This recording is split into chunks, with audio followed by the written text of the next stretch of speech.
Thank you, Ben, for starting our presentation with BJ Park. Go ahead. Welcome, everyone. I am Ben Berry, your Chief Information Officer, and it's great to see so many of you participating in this virtual cyber safety event, cyber safety for you and your family. You know, I am reminded that my wife and I have raised 4 kids. However, most of that time was before the internet, and the internet can be wonderful for kids. They can use it to research school reports, communicate with teachers and other kids, and even play interactive games. But online access also comes with risks, like inappropriate content, cyberbullying, and online predators. Using apps or websites where kids interact, predators can pose as a child or teenager looking to make a new friend. They might prod the child to exchange personal information, such as address and phone number, or encourage kids to call them, seeing their phone number via caller ID. As parents, we should always be aware of what our kids see and hear on the internet, who they meet, and what they share about themselves. I know I always say, never stop talking to your kids because they might just be listening. And it shows up years later. So to continue to talk with your kids, use tools to protect them and keep an eye on their activities. And just for the record, here are some statistics from Internet Cyber 101. There are an estimated 500,000 online predators active each day. Children between the ages of 12 and 15 are especially susceptible to be groomed or manipulated by adults they meet online. According to the FBI, over 50% of the victims of online sexual exploitation are between the ages of 12 and 15. These are definitely sobering statistics. So you can see this is an extremely important event, and I, for one, am thrilled to be part of it.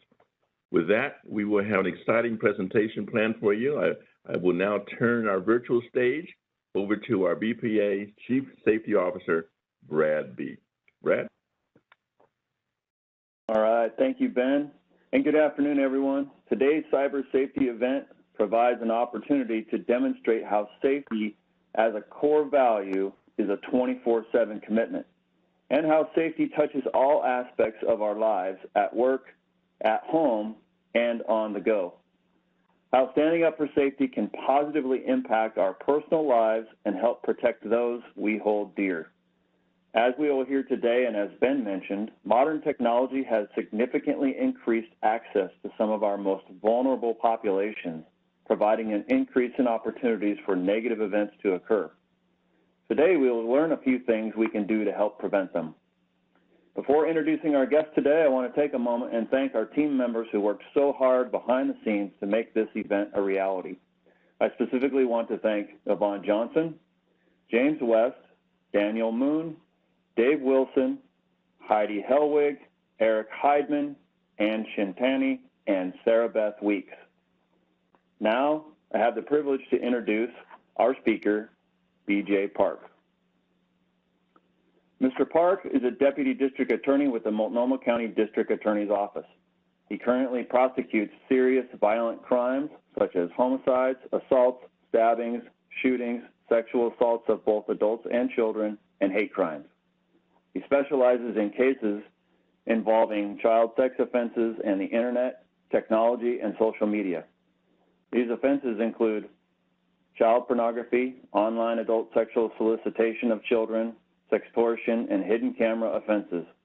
He is also cross-designated as a federal prosecutor on these types of cases. He has been a prosecutor for over 20 years.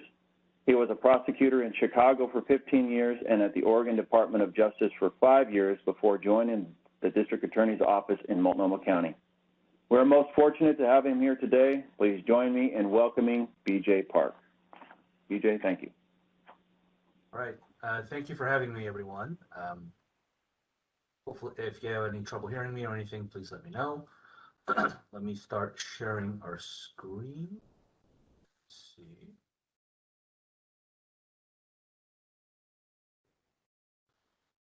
Okay. Hopefully, you should all be seeing the. Yep, there it is. Hopefully, you'll be seeing the big title. If anything's not If that's not true, or if there's a problem, please let me know. So, like Brad said, this is me. I'm a deputy district attorney with the Multnomah County DA's office, which is where I work. And just so that you know, basically we'll be going over three things in three sections. Just this quick intro, the problem, which I think is pretty obvious, and then hopefully spend most of the time talking about suggested potential solutions. So like I said, I'm with the Multnomah County DA's office now. I've been here about 4 years. Also a special assistant United States attorney for prosecuting these types and other types of cases as a federal prosecutor. I was with the Cook County State's Attorney's Office, which is the DA's office in Chicago, for 15 years. And I've been with the Oregon Department of Justice for 5 years and here for 4 years. So I'm going on almost 25 years as a prosecutor. The reason for this presentation is that fortunately, for the most part, we get to choose what we specialize in. And the crimes of sex crimes, but particularly against children, always horrified me particularly, and I realized the importance of it. But in the last many, many years, this has taken a new turn where we're seeing internet predators and seeing internet crimes against children. Not just child pornography, that's its own subset of horrendous crimes, but ones where it's very clear that today's kids are more and more present on the internet. They love and they use the online world from birth. I'm a parent also, and we see this with our own kids as well, where we start showing videos on phones and iPads when our kids are literally infants. In today's world, most kids live a huge part of their lives in the online world. For many kids, it's almost as if nothing's real until they post it on social media, which scares and drives me crazy. But that's just the reality today. And so as kids are younger and younger and they're spending more time on the online world, many of them don't really understand what the internet is, especially since they're born into it, really. And as a result, their kids are what I call stage one thinkers, right? They think in terms of just, I want this now, and they don't really ask the question, well, what happens if I do this? What's the consequence? I mean, even when they're 12, 13, their brains are not fully developed to really understand or think about the consequences. That's the stuff that hopefully that adults, both for school and parents, will teach our kids. But this is really bad in terms of the internet itself. The other thing is, a lot of crimes that I prosecute, unfortunately, you kind of see a revolving door of a certain type of people from a certain section of society, poverty stricken and such. However, with these types of crimes, I see really kids who are victims from all stages of life. I've had kids who are victims who are kids of judges, prosecutors, people whose parents work at the Department of Justice, detectives, police officers. So really, I mean, it's everywhere, because all kids from all stages of life use the internet universally. Predators entering your house, and this is some of the worst of it. These days, predators and child offenders, excuse me, they don't need crowbars to break into people's houses to get access to kids that they're obsessed with. They slither in electronically through the internet into the house. They say that thieves are much more dangerous when, instead of using a gun or a knife to get money, when they use sweet, sweet lies, because they are much more effective and they could do a lot more damage that way. It's kind of the same with these predators. And they've found this new way of doing it, especially in the age of social media. And this is the other thing I realized, because I'm pretty much the specialist for our office and frankly for the whole state, because that's what I was at the Oregon Department of Justice. I work with FBI, Homeland Security, police, state police, county sheriffs, and all this stuff in the end always ends up at my desk. And after reading every single one, I realized that these crimes are 100% preventable, because if the child or if the minor who chose this way, when going on their little decision tree, but if they had chosen at this one decision point, this one other way, I mean, it would have made all the difference in the world, and that they would have not been victims. And so, on my own time, I created this internet safety course to try to, frankly, be out of work permanently, because what a wonderful world that would be. But unfortunately, I see the opposite happening. So by the time I get involved and the police or FBI get involved, it's too late. It's already happened. That's when police and law enforcement get called. And by the time I get involved, it's really too late. So I thought this is something where we can help our kids not get into this kind of trouble. If any of you are interested in doing that, especially if it's out of state, I'm happy to do it by Zoom. It's all free for whoever. I've talked to kids in schools, I've talked at churches, I've talked at community groups, parenting groups, whatever it may be. One of the things that I tell kids, of course, internet, online, this is all virtual, and I tell them about how the internet really is this fake digital world that's created in between computers. And that a lot of kids think like, oh, then you're talking about laptops, desktop computer, phones. Yes, but we also are talking about tablets. And this is the other huge thing, the gaming system. Whether it's Xbox, Nintendo, or Fortnite, or Roblox, or whatever it is, we're getting more and more criminals who are playing these online games and befriending kids. And one 12-year-old intellectually disabled girl, actually, who was on a singing app, an innocent singing app on an Xbox. And this predator was able to meet her, groom her, communicate with her, and victimized her, had her do horrendous stuff online, and that he had her send over. So it's things that they really have to be careful about, and it just shows you. Just skip that. So internet accessing devices, of course, as I said, not only include the computers, not just the computers that's in your home, but also computers at friends' houses if they go there regularly, that they have access to.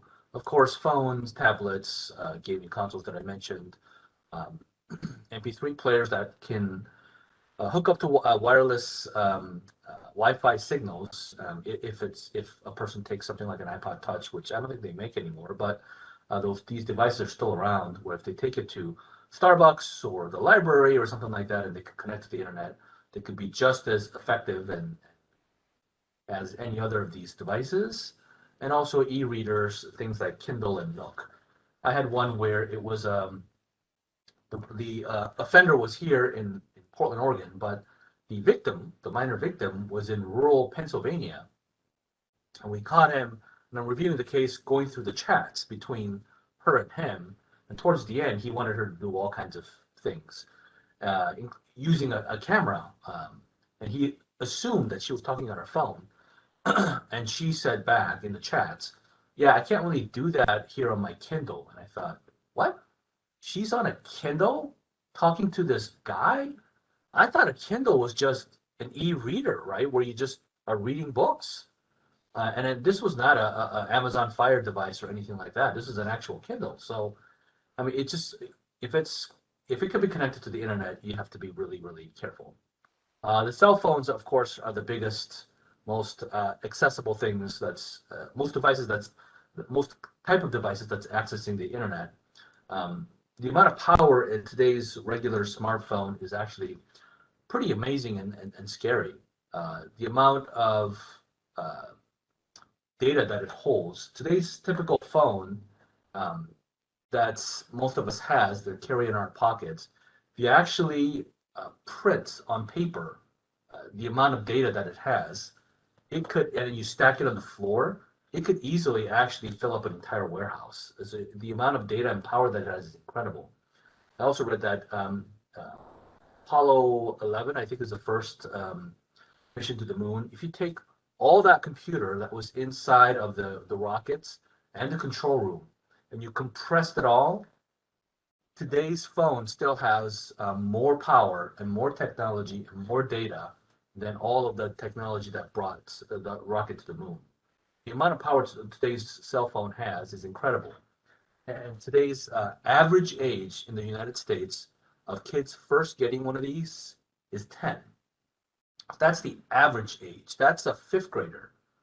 So I've seen kids as young as 7, 6 have these things for the first time, completely unfiltered.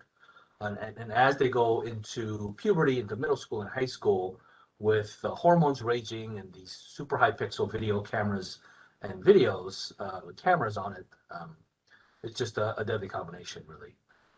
But these are really mini portable computers. I talked about the amount of data, trafficking experience. So I also prosecute human trafficking. We had a trafficker in federal court that I prosecuted who trafficked his minor victims in 3 or 4 different states. And the prolificness of this guy was incredible. And I thought he almost had like this control center in his house of all this technology because of the amount of data and prolificness and activity and traffic that he had in communicating with so many customers in trafficking and victimizing the minor that he had. Well, turns out he took like a $40 Android phone that he bought from Walmart, and he did all this trafficking just on that phone. It's incredible.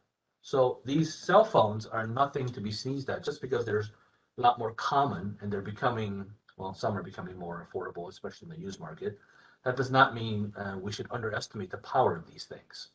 So let me just go through this quickly here. And these are the problems. This is gonna increase in problems here, in seriousness, I should say. Kids being exposed to inappropriate content. I had one situation where, for those of us old enough, there was a TV show in the 1970s in the United States called $6 Million Man, where he was a cyborg. He lost some body parts, so that was replaced with these robotic arm, legs, and eye, and it's kind of a superhero, pre-superhero show, I guess. That character's name was Steve Austin. So this one mother told his son about it, and he was like 10 or something, and he thought that was the coolest thing. So on his phone, he started looking up Steve Austin, the character, on Google. Well, it turns out there's a porn star named Steve Austin. So all of that stuff came up. And so, I mean, you can see the problems here. The inappropriate content today certainly include pornography, excessive violence, hate speech, risky or illegal behaviors. Another one, of course, is kids posting certain things that will get them into trouble, which is pretty self-explanatory. The other is your kids posting private information online. Because a lot of kids, they just don't know, they don't understand the public nature of the internet, so they'll do this kind of stuff. Cyberbullying is another problem. That's a whole nother presentation, but just to summarize real quick, it's really as simple as bullying plus technology. That's what cyberbullying is. When they bully other kids, maybe not physically, but in some ways even more cruelly and in a more lasting way, unfortunately, where they use technology to bully a kid. These examples include sending mean texts, photoshopping pictures, creating fake profiles, posting fight videos, spreading rumors and gossip, posting embarrassing pictures, sending threatening or harassing comments. Sometimes kids can get so mean where they have that whole crowd mob mentality, and that could happen in this digital world where people just kind of pile on. And behind the screen, they feel like they're kind of hidden, so their extra inner mean comes out even more, especially when they follow the mob. I just want to mention, this is a still from a video of Amanda Todd, who's a Canadian teen some years ago, where she was so bullied mercilessly through technology, through social media. She ended up committing suicide. Thankfully, this is really rare, but I just put this in to let people know that this should be taken seriously, and it's a big deal to kids. She made this video just hours before she took her own life. And this is the National Suicide Prevention Lifeline. I would have put in something locally, but I realized that, I mean, BPA covers so many different areas. I'm in Oregon, but I didn't want to just put up the Oregon Suicide Prevention Lifeline, but there are local ones that come up very quickly and easily if you Google that information. The cyberbully is like anything else in the sense that there's really 3 parties: cyberbully, victim, and bystander. That's the other big thing with these technology ones. A lot of people understandably are afraid of the kids being victimized through cyberbullying. However, the other thing is that if the kid is either participating or passing on or some of this stuff, or they think it's a joke and they think it's funny when it's not, the kid can actually be considered a cyberbully, and that could be a real problem. So don't think that your kid would just be a victim, but could be in trouble on the other end. Sexting. Now we're getting into much more serious stuff that I might get involved in if this happens. Sexting drives us crazy. I wish it didn't exist. I wish there was a way to stop it, but it's very prevalent. They're doing it because they think it's funny, to impress a crush, to share with a boyfriend or girlfriend, or because really everyone else does it. So that's the perception. And today, that's what kids think. They have this misperception where everybody seems to be doing it. And the answer to that, by the way, is actually not true. It happens a lot more than we would like, but everybody is not doing it. It's not the majority. But it's very easy for the kids to get that perception. That's one of the things that they have to stop. We'll go over that a little bit more. Sexual solicitation happens with sextortion and communicating with adults online. It gets really dangerous, of course. So these are the kind of things that can happen. So I'd like to go over some suggested potential solutions. So as parents, as guardians, as grandparents, or whatever it may be, your role may be, it's really important to teach your kids about the internet. It's parallel to driving. We would not throw car keys to our kids and say, hey, good luck, try not to kill anyone or yourself. Of course not. We would spend countless hours driving with them, and when they're actually ready to go on the road, hey, watch out for this. You see these rural parked cars. We have to do the same with the internet. And I recognize, especially as a parent, we are already overwhelmed in many, many ways. And this is not meant to be any kind of a guilt-inducing or shaming kind of a thing. And I hate to pile on or throw another thing onto the pile as parents, but I'm afraid this is one of those priority things that you're going to have to add on and kind of move up to the top of the pile in terms of your parental duties, because you have to teach your kids about the internet.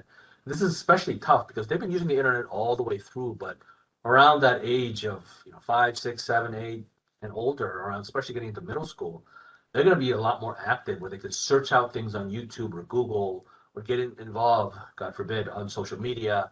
That's when it's really different, where they're not just watching videos that you had preset for them. So that's why you have to put a shifting, different mindset on them about teaching them about the internet. Unfortunately, this is part of parental responsibilities.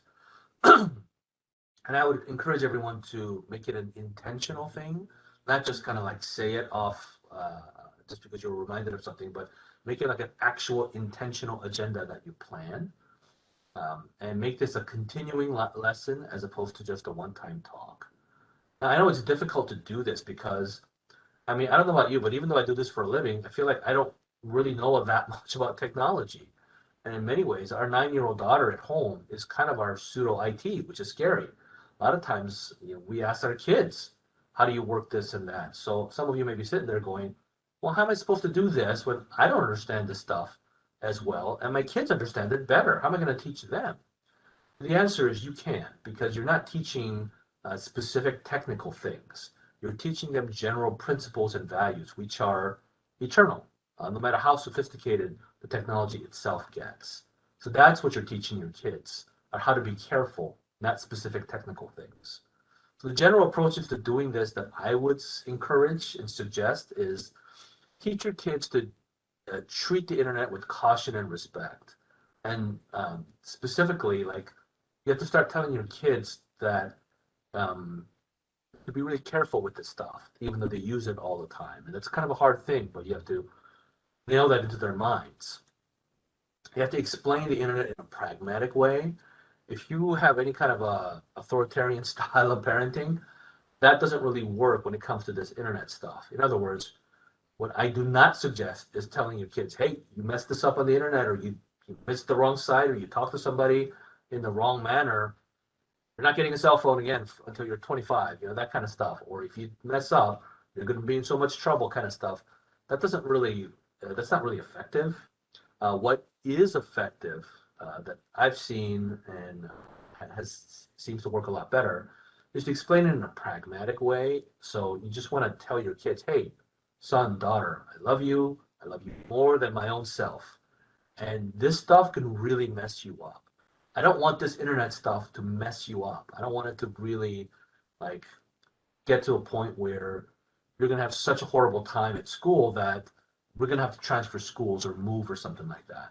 So really, it's in that kind of self-oriented, pragmatic way is how I would suggest explaining all this stuff. Create an open atmosphere so that your kid can come to you and ask what she or he thinks are dumb questions, and you assure your child, hey, it's not dumb, it's okay. Go ahead and ask me, so that they can come and ask you, kind of a thing. Give them grace for making mistakes, because they will, and it's all right, so that they're not afraid to come back to you for more questions. But here are the specific suggestions. First, check your kids' phones and their friends. And by that, what I mean is, if it's not too late, when your kids start to get their phone for the first time, you should check it. By that, you explain to your child, okay, my son or daughter, you're now getting your own phone. But here's the thing, here's the deal. Me as the parent, I get to look at everything on your phone at first. I don't mean this to go on forever, but at first, what calls you make, what text you send, what texts come into you, what website you look at, what social media postings that you receive or you send out, everything. I get to look at everything on the phone, because you have to hopefully explain to them that this is so dangerous. This can really, really hurt you, that I need to make sure you're okay first. And yeah, and if that means your kid has no privacy at first, that means your kid has no privacy. You're paying for the phone, and the idea is that, I could tell your child, hey, when I'm old and gray and you pay for my phone, you could look at everything that I have. But until then, I get to look at everything that you have. If you don't like it, I'm sorry, you don't get a phone, because this is for your safety. And even if your kid is like, oh, okay, now I'm 16, 17, I have my own job and I can pay for my own phone. No, as long as you're in this house, you have to play the authority card, because it's very, very important that way. It'll be incredible, the things that you see, and be very thankful that you did, because a lot of times your kids don't mean to, but they can get into so much trouble and inappropriateness, and you can guide your kids that way. Also, when you're checking your kid's phone, you can check your kid's social media account to look at all of your kids' friends. We all know as parents that our kids' friends have just as much, if not more, influence on our kids than ourselves. And so you want to know about your kids' friends? Social media is a great way to do it. So you can do that through your kid's phone. Now, as they get older, as they earn their trust, as they show maturity and responsibility, you can just kind of ease off more and more, like a lot of things. And so this is very kid specific, and I'll leave that to each parent's discretion that way. Also, when when you give your kids their first phone, all over the internet there are smartphone contracts between parents and kids. They're all free. There's all these different types, and they have certain clauses like, I understand and I acknowledge, as the kid, that this is a privilege, not a right. I agree to not have this thing at the dinner table. I agreed to turn it off by 8, 9 p.m. And that kind of stuff. I understand that if I break any of these rules, that mom or dad could take the phone away for a certain amount of time. That sort of thing. And there are places sometimes where you can even initial, read out loud with them, have them sign it, put it in the refrigerator. They're free. A lot of these PDFs you can download, look at, or you can make your own, get ideas from those. I think those are all very, very important to show how important this stuff is. This next one is really important, limiting their devices. This is one of those things where, if you remember nothing else from this presentation, this is the one thing I really, really recommend that you do. Limiting devices is very important so that they don't have their noses permanently buried into their phones and their tablets. But by limiting their devices, specifically what I'm saying is, no kid should go into their bedrooms before they go to sleep with one of these. They should not have a laptop or a desktop in their room or a tablet, nothing. Um, Most of the cases that I get where the kids gets into trouble, it's done alone in their room at night when the temptations arise. When it's 1, 2, 3 in the morning, that's when they do this stuff. So, really, what I recommend to people is that by a certain time of the evening, it should be part of the rules for kids to put this into a docking station and it stays there. Maybe the docking station should be in the parents' room instead of just in the living room where the kid can sneak down at night and grab it or something like that. So that's really, really important. So that's important to stop their temptations by limiting their devices as far as them not having it in their rooms overnight. Also, teach them to respect the internet. And this is something that I mentioned before. And by respect, what I really mean is for them to fear the internet, not fear to the point of like super scary where they don't want to use it, but healthy amount of fear that keeps us safe. That's the other thing is that I don't really recommend you get to the point where you scare them so much that they don't use the internet or say, hey, you're not getting a phone until you're like 19 years old. Because, I mean, we want our kids to use the internet because in the way today's life is, you have to use the internet, whether it's school or banking or signing up for colleges or online classes, all of that stuff. I mean, they have to be able to use the internet, and we want our kids to be very proficient in it. But we just want to be able to do it safely. And this is the kind of fear that makes us not go to a bad part of town at 3 in the morning. Right? I mean, it's the kind of fear that would keep us safe. So, and you cannot really respect anything that you don't fear just a little bit. The other thing, and by the way, from point 3 on, this is the portion that I really talk to kids about. Up till now, a lot of the stuff I don't talk to kids, but this is the stuff that I talk to kids about. And one of the things I tell the kids is like, hey kids, guess what? Your phones, the internet gives you the illusion of privacy. A lot of kids think that what they're doing is private on their phones because they're using it while they're alone in their room or the house. But in reality, you have to teach your kids that it gives you the illusion of privacy. When you're on your phone or on the internet, you are actually doing something that is the most public thing that you could be doing, period. Because the internet was meant to be public. It was not meant to be private. And so that's something that a lot of kids don't quite really understand. They just see this cool, fancy stuff, digital pictures and letters and videos and all of this stuff. They just kind of go with it, and they think what they see is just private, or what they do on it is private. But you have to teach them, no, what they do on the phone is the most public thing. I tell kids, if you can actually see the internet, it would look something like this. This is actually a picture from Israel. It's a festival where everyone's holding up a sign that says, I am a cousin, showing solidarity and unity of all people. But I think this is a perfect illustration for the internet itself. And what I tell kids is, hey, every time you're on your phone, whatever you're texting, whatever you're sending, whatever you're posting, imagine whatever you're doing, you write it on a piece of paper and you hold it up on top of your head so that anyone looking at you can read it.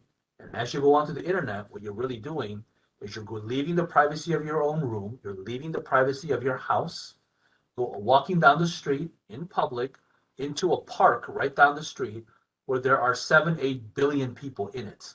That's everybody in the world. So if anybody in the world wants to look at what you wrote, they can. And that's what you have to teach them, that it's the most public thing that they can be doing. A lot of kids also, they don't realize, like, hey, if they write bad words on their phones, but they don't press send and they delete it, we still know. And I tell them that if you write a 4-letter word, letter 1, 2, 3, 4, then you delete it, it's not like no one sees it. The phone still records what you wrote. So it comes up as letter 1, 2, 3, 4, then it comes up as delete, delete, delete, delete. So everything you do on the phone is recorded. I know because I see all of these in all the cases that we do when we do digital forensic analysis of these things. So you have to teach your kids, everything is recorded, that what you do on your devices. And even if they put these CCleaners and all of this stuff to try to erase it, or if you put stuff in the recycling bin and you empty it, it still remains on the phone and it can be recovered. I know, because we do these and we see the stuff that kids have done. I teach kids also, hey, if you receive a text like this, hey, did you think Susie's outfit today was ugly? And if you answer back yes, are you ready for Susie to see your answer? Because she will. Whatever you do on the internet is not private and it's permanent. And I tell kids, here's another thing. Here's an older iPhone interface, and this is the same with Android. When you first get your brand new phone, whether it's Android or iPhone, the way there's certain settings that's already there. So when you turn it on, you actually go under settings, and you go under privacy, you go under location services, you go under system services, you go under frequent locations. This button of location services is already on. That's the default. Do you know what that means? That means Apple or Google gets to find out wherever you go. This is a map of Chicago of somebody who found out where their phone was tracking them. It shows where they went, what path they took to get there, when, how long they was there. There's pictures from the Google map satellite images in terms of where you went. I mean, it's incredible. There's a map of Edmonton, Canada. Shows again where the person has gone for this whole time. So unless you turn that feature off when you first buy your phone, this is what happens. What does Google and Apple do with this information? We don't know. They won't tell us. Keep a file on you like Big Brother? Do they sell this information? Can it get hacked or leaked? We don't know. They won't tell us, and they don't have to tell us. So it's something that kids have to really understand their lack of privacy when they have these things. Also, please note, why is this feature on? Isn't that kind of strange? That's another fact that people don't think about. Why do phone makers keep this stuff on when they first sell it? And how many people know about this? You also notice how many layers you have to go through, how buried this thing is to find it, when they could make a feature really promptly on the surface of the phone. But they don't do that. It's hidden under all of these settings for a certain reason. So I emphasize to kids, what you do online is not private. Next thing, stop before you press send or post. Really, really important. I tell kids one of these things or those flashing lights on top of police cars should be in their heads when right before they press send or post. Just because of time, I won't show this video when I talk to kids. I actually show it, but it's a quick animated 2-minute feature, which is based on a true story, where basically this high school kid, after a successful swim meet, at a party where there was a whole bunch of alcohol, they started doing goofy, crazy stuff. He took pictures and then he posted it on social media. Then, of course, the next day, what happens? The school finds out about all this, and a lot of his school teammates and friends lost their swim scholarship because they're drinking underage.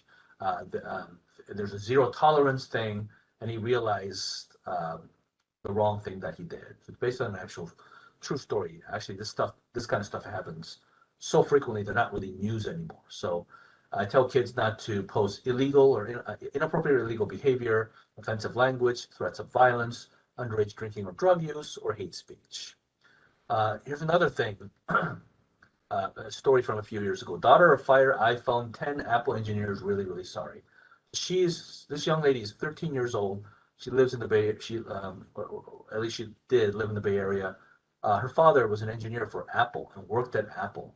And then you can imagine how difficult that is to get a job there, no matter how brilliant of an engineer one is. Well, her father was an engineer at Apple, and then it was take your daughter to work day. But he did, and what does she do? Having her own phone? Wow, here's the Apple campus. This is where iPhones are created and designed. Whoa. Then she put this video on YouTube. What happened? Her father got fired because Apple has strict confidentiality, non-disclosure agreements that the employee should know about.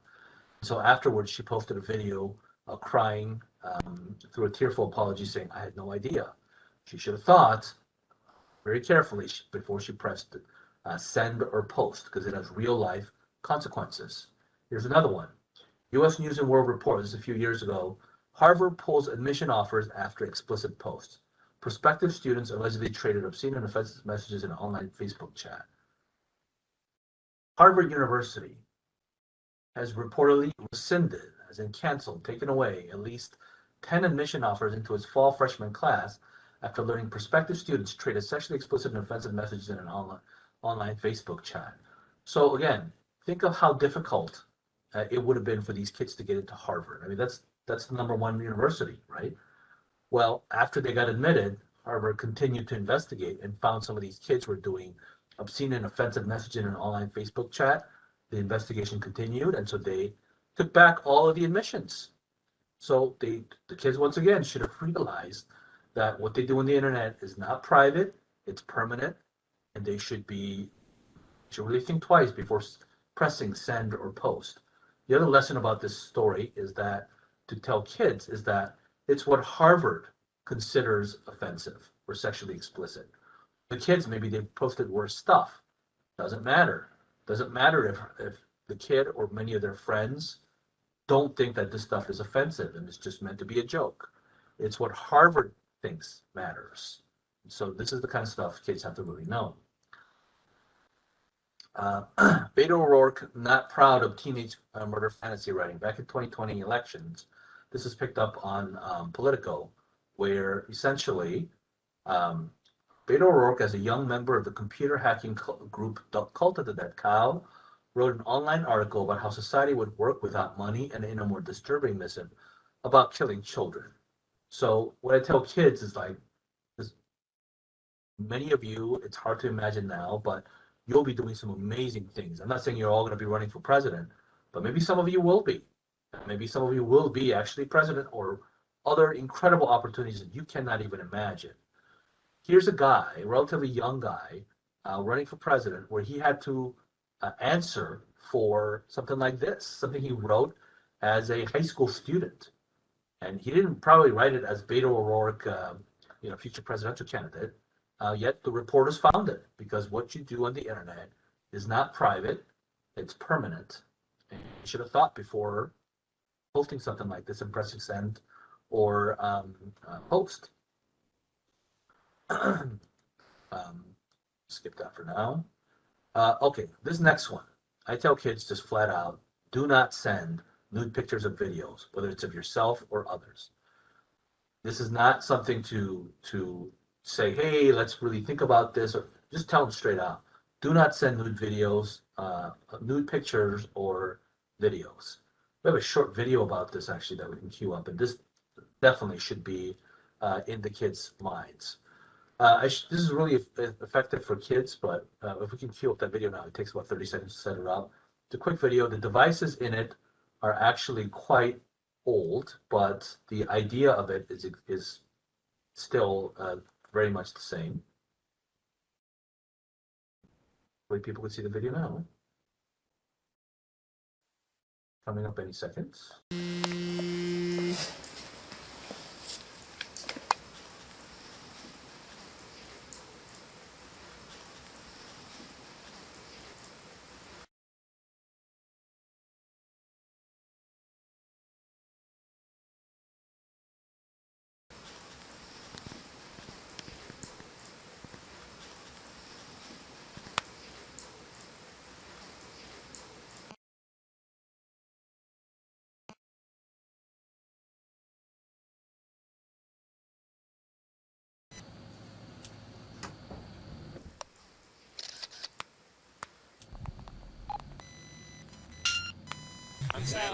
You forget? You know I'm sneaking out. It's too early, are you? It's 9 o'clock the party. 9:15.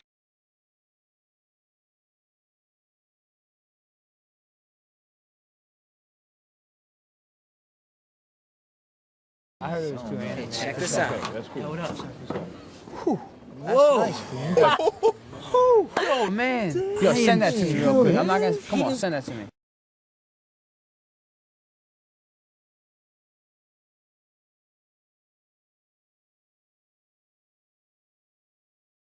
Yo, Let me you pull are it a up full player. screen. Look at You that, are boys. a Check that out, player. boys. Oh, I had to send this to Mark. send that out now.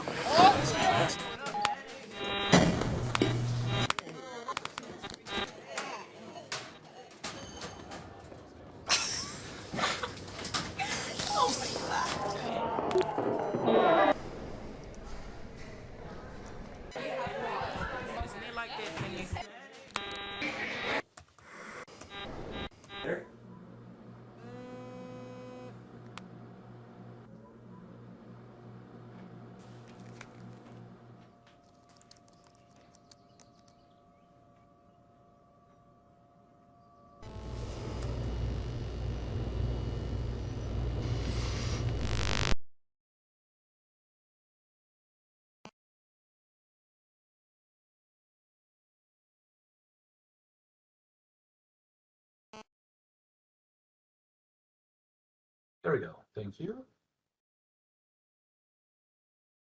Okay, hopefully you can all see the screen that says your photo fate, and hopefully that gray box is not there anymore. If it is, please let me know. That's pretty self-explanatory, effective way. A lot of times when the kids are able to see that, to let them know what could happen. I also need to mention this, sextortion. Some people may have heard about this. This is the biggest problem that we have right now within the internet crimes against children. So what this is kids are talking to adults, or they think they're talking to a kid when it's really an adult. Basically, the kid sends one, it could just be one compromising, embarrassing photo or video. A lot of times it's just a photo. Then what happens is the offender will take that photo, will often reveal himself to who he really is, essentially blackmail the kid.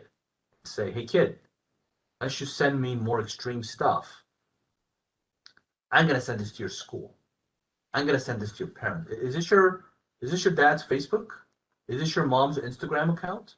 I'm gonna post this to her account unless you send me more extreme stuff. Understandably, the kids, excuse me, have meltdown and stress. Just awful things start to happen. Snowball from then on. Some kids have been so stressed, understandably, that taken their own life, which is horrendous and an extreme case. Some of the offenders have even said, hey, go into your mom's purse or go into your dad's wallet and get me their credit card numbers. I mean, all kinds of things have happened. So some kids think, oh, it's just one photo. No. There's no ever. There's just one photo. One of the things you can do is you can go to YouTube, put in things like sextortion, all kinds of some of these news stories will come up. You can watch it with your kids, hopefully discuss it. Hey, what went wrong here? That kind of stuff. What do you think the kids should have done differently?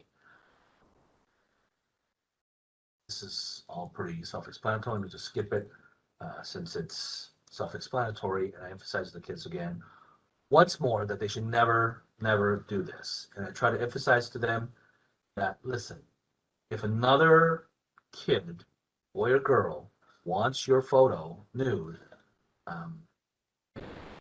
you have to let them know that this is not normal. Because a lot of the kids think, oh, it's just normal. That's how you do it. You guys pass notes when you were a kid, mom and dad. This is how we do it in today's age. No, that is not true. As I said, it may happen a lot, too much, but not everybody is doing this. What becomes normal is what we'll choose to do. And if someone's really wanting, I tell the kids, if someone really wants your naked pictures, they don't really like you.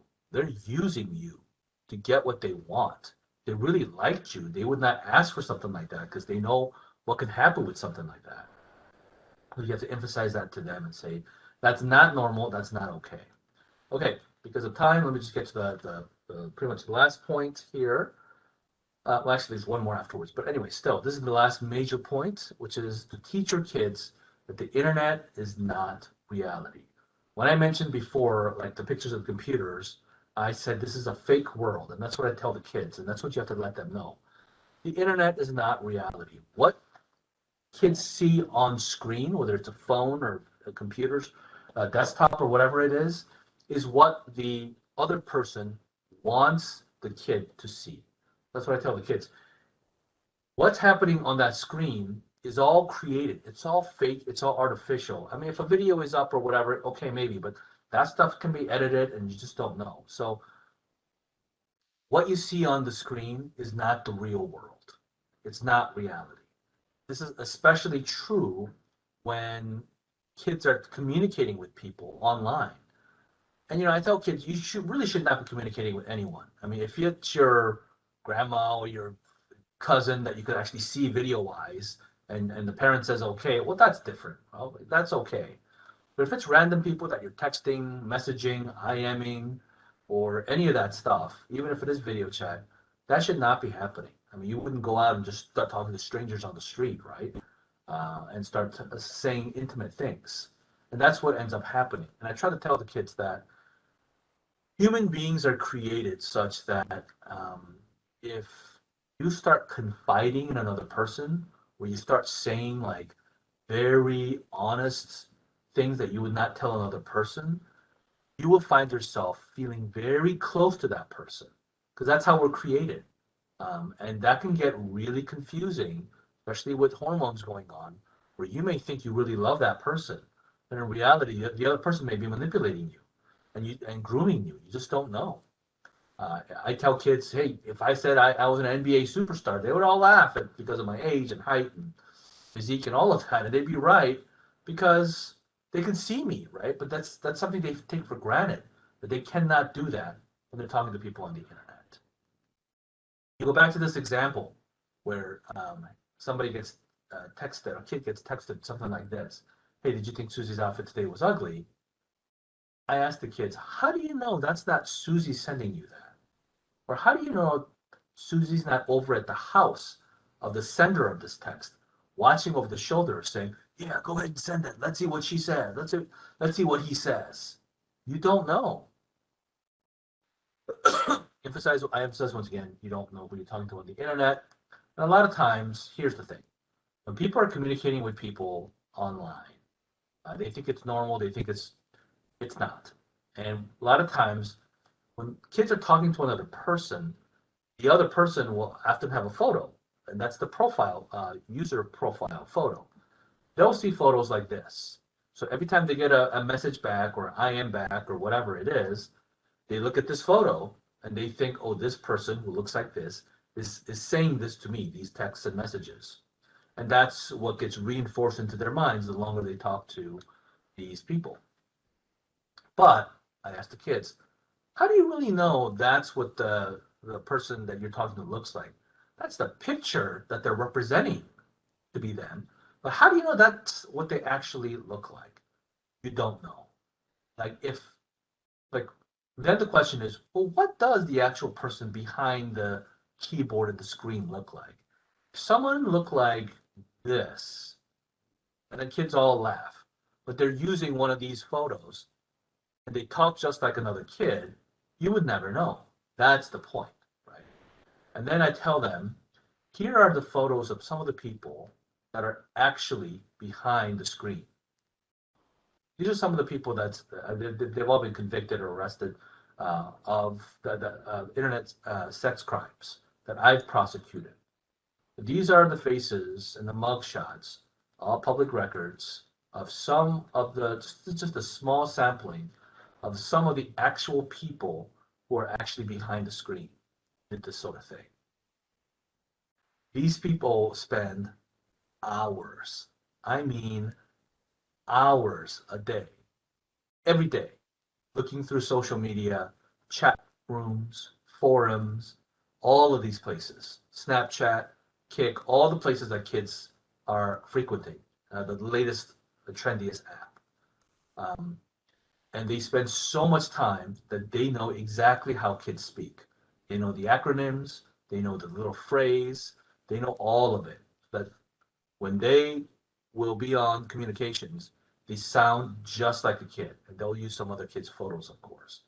And these are people who are obsessed with kids and will do and have done horrendous, unspeakable stuff to kids and have them do through the internet, which I will not describe here, because of the obvious reasons. Kids have suffered incredibly as a result. And so this is the thing that kids have to learn. I was also told to mention that most of the offenders that I've prosecuted, this is a small, tiny fraction of them, that are overwhelmingly males, and they tend to be white males for whatever reason. So this is just some of the representations of the people that I have prosecuted.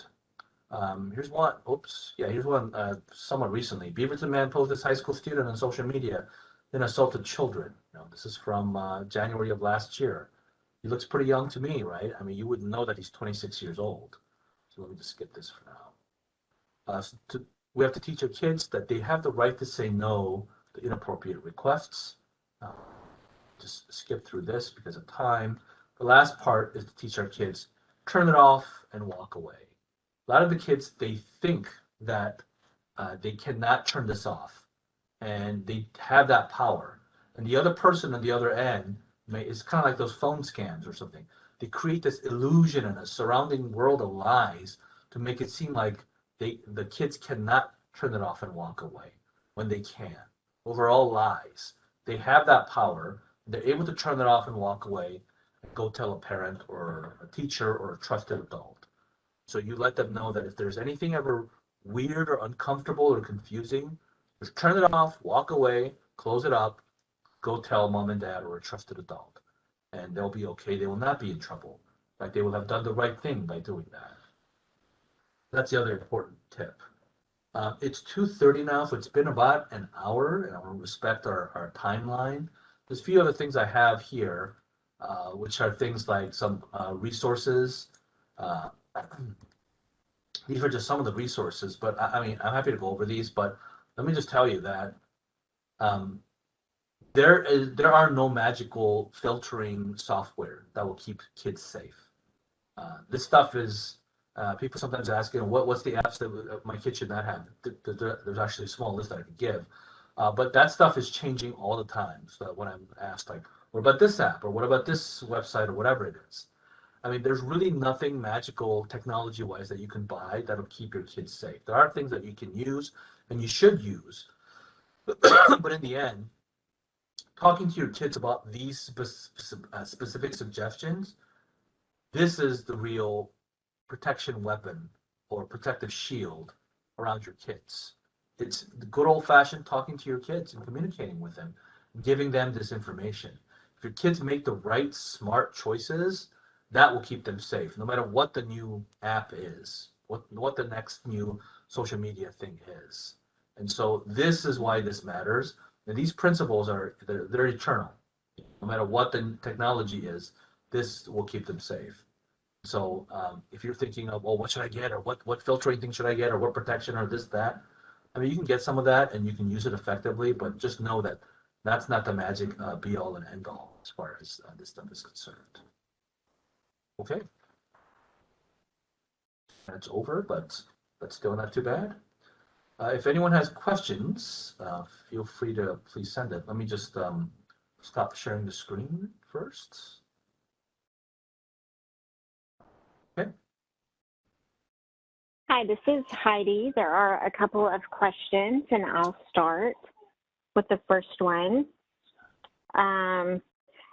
And you kind of touched on this, but the question is, I wish I would have seen this presentation, before when I had young kids. How do you recommend, once they've already had phones, how do you recommend bringing awareness to them about cyber safety after they've already been using their phones for a while? Well, I acknowledge that it's definitely harder. When I talk to high school kids, I get the same response where they're like, oh, yeah, that would have been nice to know. Where were you 4 years ago? That kind of response. And what I tell them, and what I would tell you, is the same thing, which is, yeah, it'll be harder. But frankly, a lot of this stuff, these are principles that, frankly, grown-ups can use, right? A lot of grown-ups you see get into trouble, like on the news, where they do stuff like that, where they don't realize, like, the internet is public, that kind of stuff. And so it's still important stuff. And I tell kids, like, hey, if you have done some of this stuff, it's okay. It's not the end of the world. I would really encourage you to stop and just be safe from now on. You haven't encountered people like me or the police, thank God, and let's kind of mitigate the damage. And it's not the end of the world. It's okay, but it's good to teach your kids, even if they're 18, 19, or 25. Even simple stuff like, hey, if you're gonna say something, I mean, like even through email, right? I mean, if we're gonna say something like, oh, that judge's ruling was whatever, that kind of stuff, we're so used to writing it that I wouldn't write that. I would say, call me, that kind of a thing. So there isn't any written record of something that you might say disparaging about another person or something like that. So that's lessons that they can always use. So the goal is not purity. It's not to be immaculately like digitally footprintless. So it's still important stuff. I mean, frankly, this kind of presentation that I give to kids, I think it's the ideal age is like middle school kids, around 10 years old, maybe a little bit after 11, 12, or even a little bit younger. I've given it to kids as young as like fourth grade classes, and they seem to get everything that I was saying. And all the teachers and principals have said, no, it's fine. It's not inappropriate for these kids. They know so much more than they think. So that's like the great ideal age, but I think it's still important to go over this stuff with them. And even if they're like, yeah, kind of roll their eyes kind of stuff, it still sticks with them, and it's important for them. And it's important not to guilt them or shame them, but just to say, hey, this is how I want you to not be, screwed over, for lack of a better phrase. And these are important principles. And if you need to, I mean, sometimes when I talk to kids about this stuff, I hear parents say, hey, my kid said this, that I learned from Mr. Park at school or whatever it is. And then the parents will say, well, that's something I've been telling you for like 2 years, right? So it's so funny how sometimes as parents, even if you have a good relationship with them, it'll go out one ear and out the other. But if another person says the same information, that they might retain it a little bit better. So if you need to, feel free to get in contact with me, especially with Zoom. Happy to do it for any other group if you think that would be helpful also. Thank you. And at this time, anybody, you can put a question in the Q&A, and either Heidi or Sarah Beth will ask it. And the question can be for BJ, Ben Berry, or Brad B.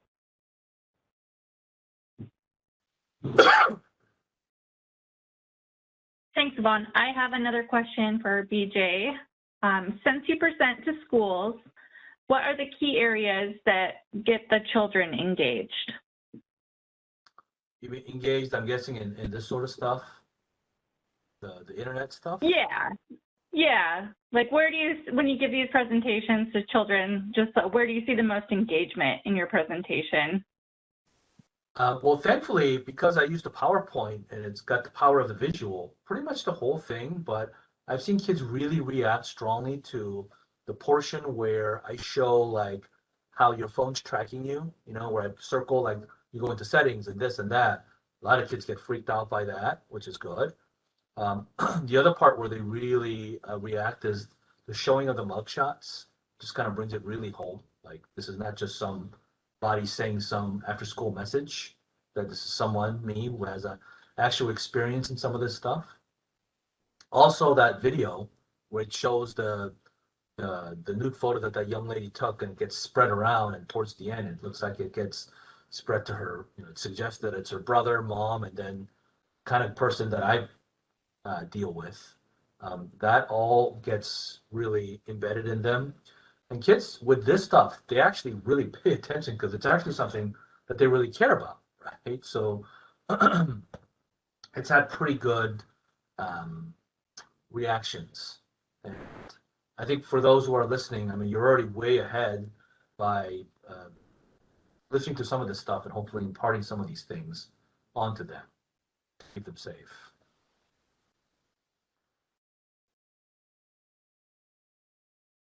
Okay, I have another question.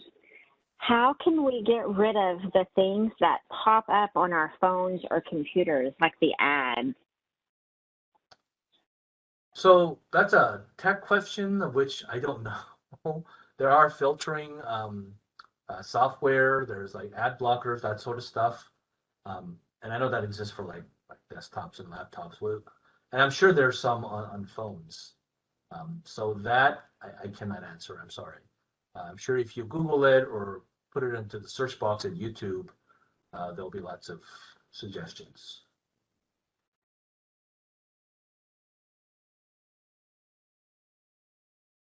We will follow up on that and get a response back for the person so that they do have that by going through Google as well as giving a few other ideas. So thank you.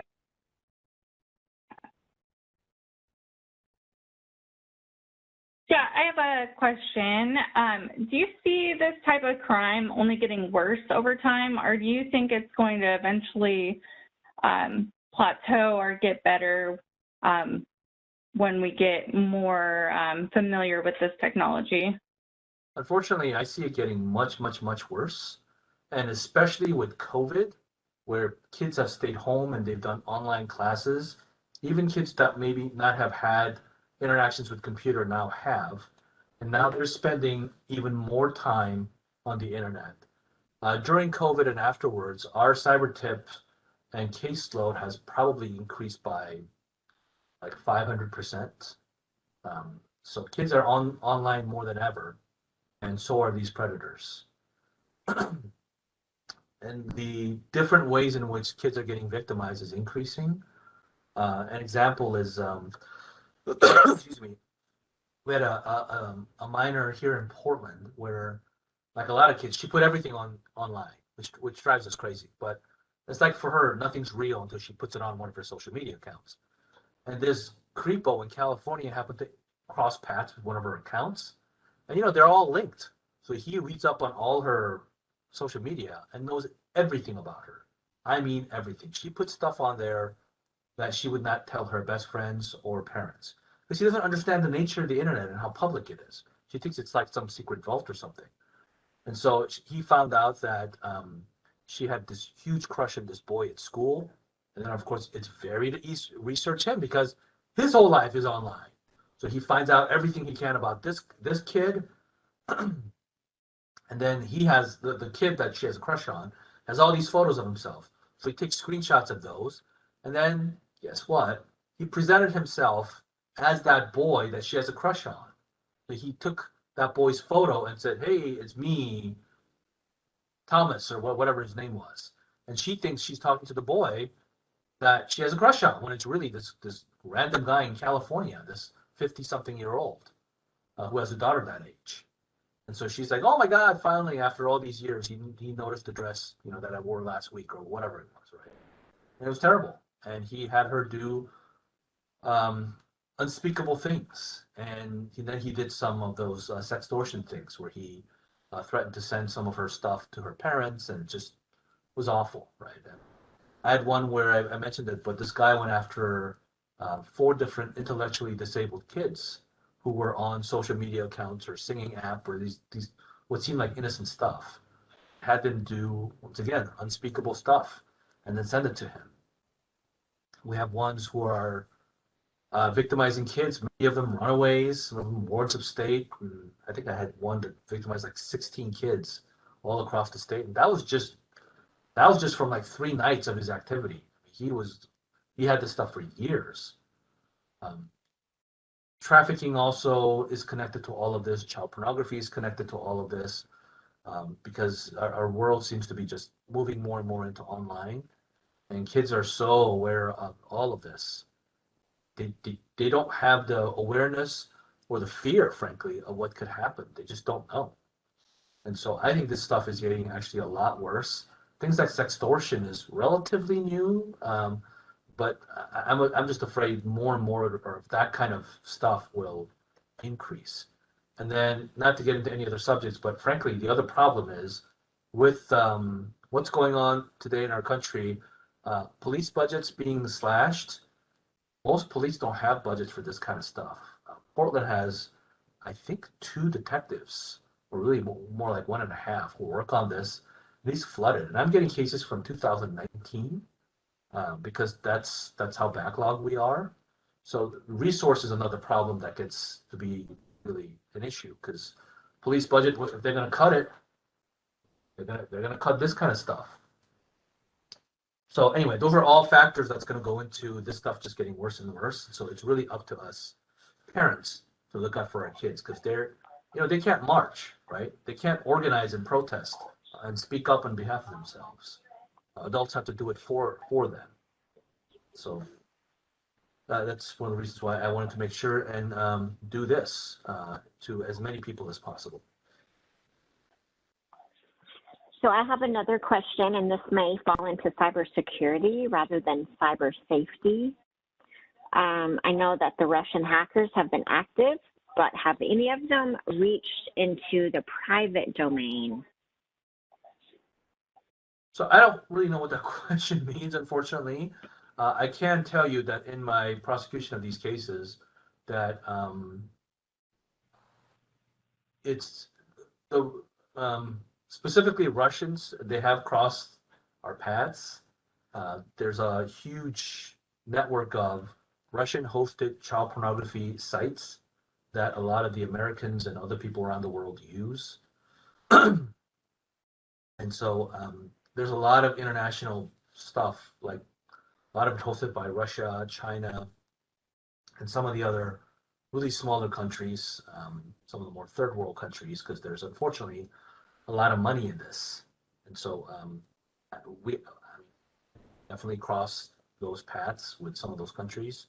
In terms of private domain, I'm not sure exactly what that means, but BJ, I can answer some of this. Sure, please. You may have witnessed the Yesaya ransomware attack over the weekend, where this managed services firm did IT monitoring and IT operations for upwards of 1,500 companies around the world. And so that was the latest example of a cyber ransomware attack that's affecting the commercial private sector as well as some governments. So yes, it's not just governments that get attacked, but private sector is getting attacked in big ways. You also will witness the Colonial Pipeline on the East Coast, whereby ransomware attack had them pay out $4.4 million in ransom. The FBI got half of that money back for them. But the following week, we had the JBS meat processing company ransomware attack. They paid up $11 million in ransomware. This Yesaya attack that happened this past weekend, they're asking these crime-based hackers are asking for $70 million. So it's beginning to really ramp up in terms of the business model that these hackers are using. On the one end, you tie up, you disconnect the network from the company or the government with a special key that only the criminals have. You have to get that key back unless you can't use your systems. They get the money through Bitcoin because Bitcoin is unregulated, and so you don't know where the money goes. So that business model seems to be working, but nothing lasts forever. That too shall be solved in the future.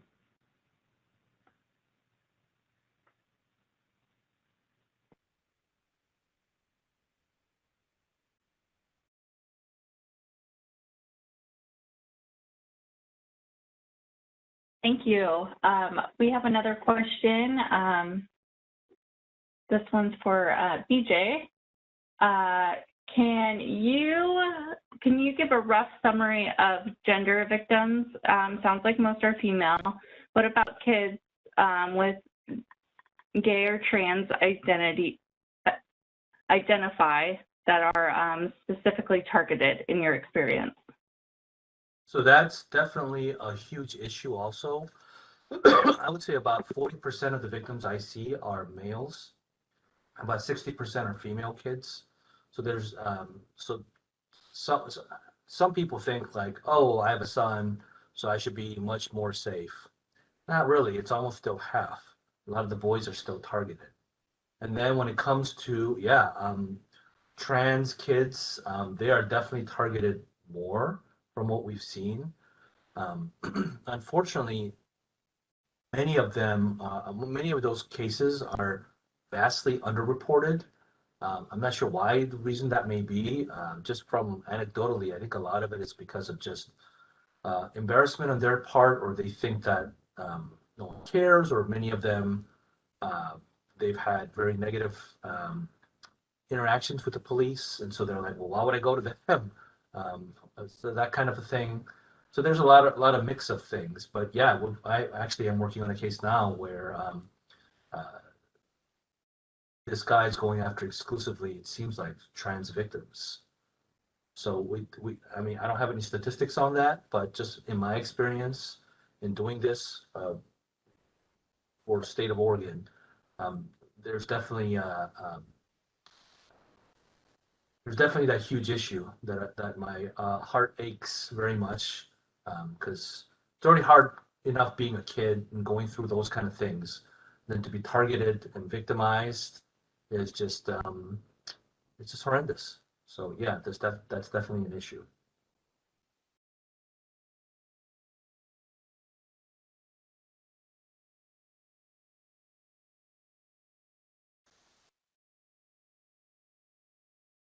Okay, I have another question. This is for BJ.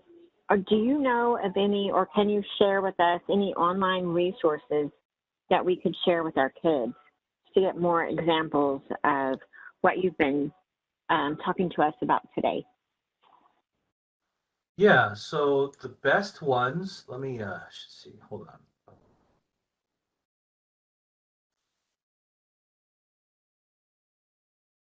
Go back to this. Let me share screen again.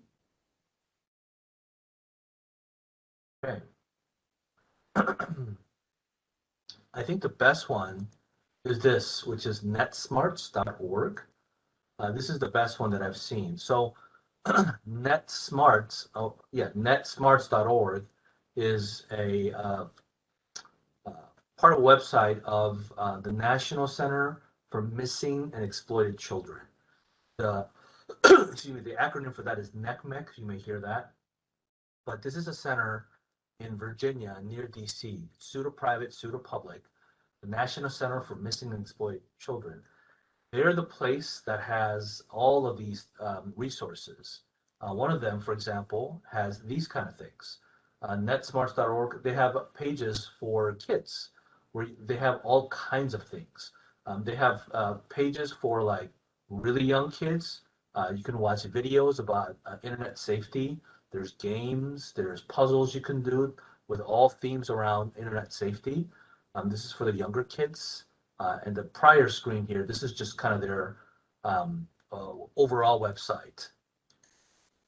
This is for older kids, obviously here, for older teens, where there's all kinds of like videos, games, comics, quizzes, that sort of thing. In fact, this presentation that you see, that was actually downloaded off of National Center. They have a template for people like me who want to present.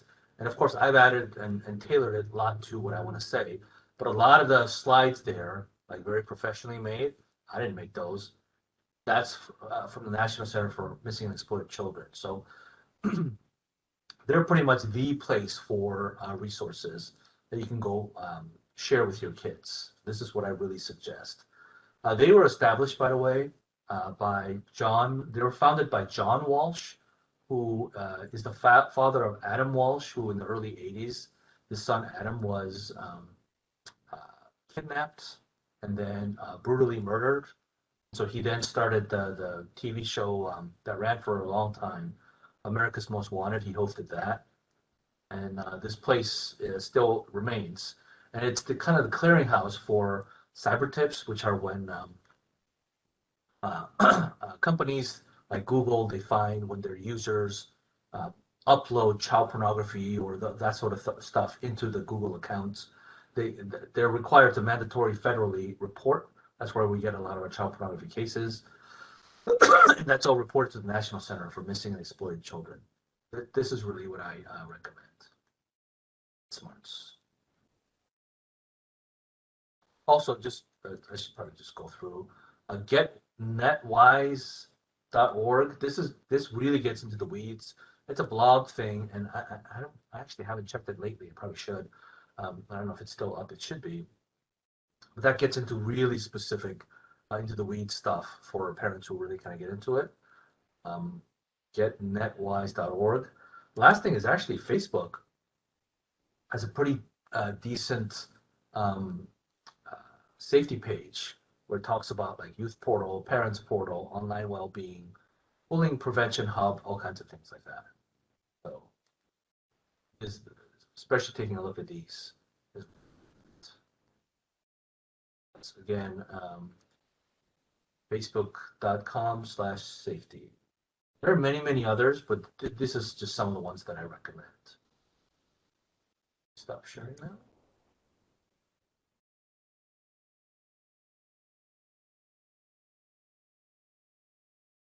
Yvonne, that is all the questions that I see. If I could just say one more thing that I didn't get to. That's a common question that I mentioned is like, what apps or websites should my kids never go to? That seems to be ever growing with a stiff competition for it. But a few that come to my head, Tumblr. Tumblr is a blog platform website where people can write a blog or put pictures or videos, that sort of thing.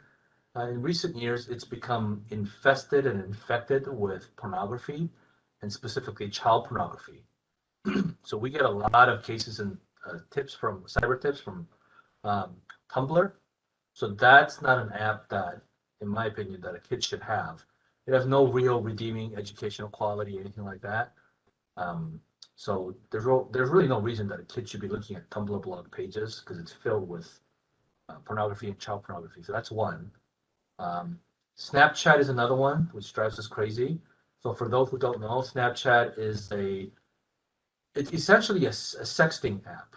It's not meant to be that, of course, but it is. That's what it's mainly used for. So, you know, same thing with Kik, that's another one, K-I-K, Kik. That's another one where it's a sexting app. My thing is like, listen, if you're gonna send a message or a video or a picture with your phone, you can just text it to someone that you know, right? And then if I text it to another person, that person will see my number or my name pop up. Well, Kik is an app where you sign up, you get the app and you sign up and you can use a fake username or whatever, and you could communicate and send messages, pictures, and videos with relative ease with other users. And so it allows people to communicate more anonymously. Snapchat's the same. The only difference with Snapchat is that, I can't remember the exact time, but when you send a text or video or picture, the receiving party sees it, and then within I think 10 or 15 seconds, it disappears. So this gives kids this false security, thinking, oh, if I use Snapchat, whatever, you know, nude pictures I send or sexting, you know, dirty talk or whatever that I send, it's gonna disappear from the other person's phone. So it's okay for me to send it, and it's like, no, it's not. I mean, the other person, they have these things called screen capture, right?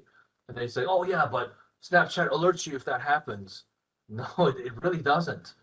It does when you use a certain like official feature of the phone in terms of how to screen capture. But a lot of offenders, what they do is, you know, if they have that stuff, they take a second phone and they take picture. I mean, how are you gonna know, right? And there's other screen capture software where it doesn't alert the original sender through Snapchat. And so that's one where really no kid needs that, because that's clearly created for kind of cornering the market on that kind of stuff. So Snapchat, Kik, Tumblr, those are the three that come up in my mind quickly. There are others, but those are the main three, as people were wondering. Okay, thank you for the presentation, BJ. Thank you, Ben and Brad, for helping us sponsor this and answer questions.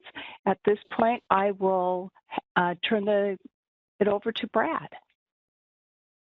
All right, thank you, Yvonne, and thank you, Ben, for joining us today. BJ, thank you for your insights on cyber safety. I'm sure we have some parents who, like me, are looking forward to putting some of your ideas into practice.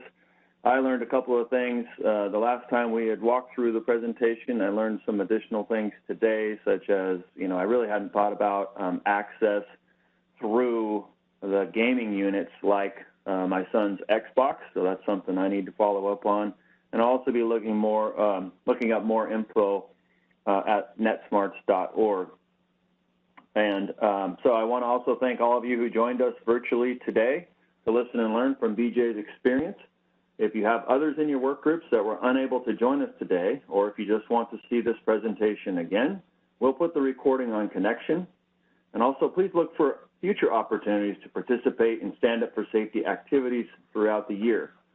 Before I close, I did want to just put out a reminder that we have the opportunity for folks to participate in some training that will help reduce strains and sprains at work, at home, and on the go. We have the Hermes number up there on the presentation. We have virtual classes currently available July through September. And for managers and supervisors, if you need to have a safety meeting to meet that quarterly requirement, I recommend getting your whole team to participate in the Move Safe training. All of the reviews we've gotten so far have been outstanding, and it really does apply to the things that we do at work, at home, and on the go, meaning as we sit here doing work remotely, I've utilized some of the techniques when I've done some recent road trips with long drives. And of course, if you're doing work around your home, doing lifting properly, warm-ups, stretching, and cool-down exercises that they will teach you are very beneficial. So wanted to put that reminder out there. And again, if you have any additional questions for any of us or for BJ, please send them to safety@bpa.gov, and we'll make sure someone gets back to you. Until then, as always, please report safety issues or concerns. Continue to submit them through the safety icon on the Connection front page. Have a great and safe rest of your week.